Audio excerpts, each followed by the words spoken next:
संकट में शिवराज बीजेपी 3 केंद्रीय मंत्रियों को लड़ा रही है विधानसभा चुनाव।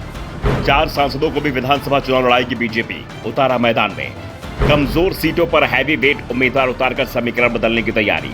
नरेंद्र तोमर, प्रहलाद पटेल, फग्गन सिंह कुलस्ते को टिकट। कैलाश विजयवर्गीय की मध्य प्रदेश की राजनीति में वापसी।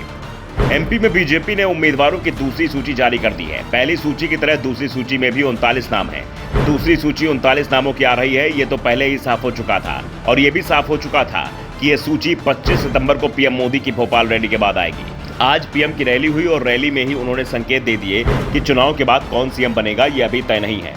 उन्होंने एक बार भी अपने भाषण में शिवराज सिंह चौहान का नाम नहीं लिया था और शाम ढलने के बाद बीजेपी ने 39 उम्मीदवारों के नामों का ऐलान कर दिया, जिसमें कई नाम चौंकाने वाले हैं। 3 कैबिनेट मंत्रियों को चुनाव मैदान में उतार दिया है और इनमें सबसे चौंकाने वाला नाम केंद्रीय कृषि मंत्री नरेंद्र तोमर का है, जो मुरैना जिले की दिमनी सीट से चुनाव लड़ेंगे।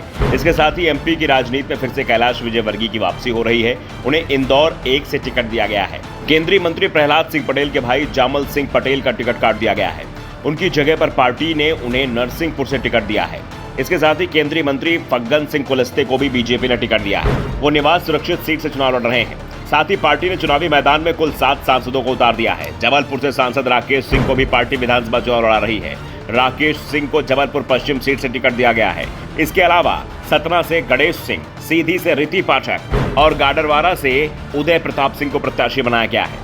पार्टी ने आज जिन 39 सीटों पर अपने उम्मीदवारों के नामों का ऐलान किया है, उसमें से 36 पर विपक्षी दल का कब्जा है। सिर्फ 3 सीटें बीजेपी के पास हैं और सबसे बड़ी बात, जो सीट बीजेपी के पास है वहां उम्मीदवार बदल दिया गया है।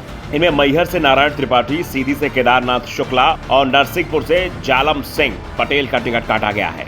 पार्टी की लिस्ट में 7 पूर्व विधायकों को टिकट दिया गया है, जिसमें श्योपुर से दुर्गालाल विजय, मुरैना से रघुराज कंसाना, सेवड़ा से प्रदीप अग्रवाल, डबरा से इमरती देवी, करैरा से रमेश खटीक, कोतबा से दिलीप जायसवाल, शिहावल से विश्वामित्र पाठक, जुन्नार देव से नत्थन शाह, खिलचीपुर से हजारीलाल दांगी, थांदला से कल सिंह भाभर, देवालपुर से मनोज पटेल और सैलाना से संगीता चारेल का नाम है।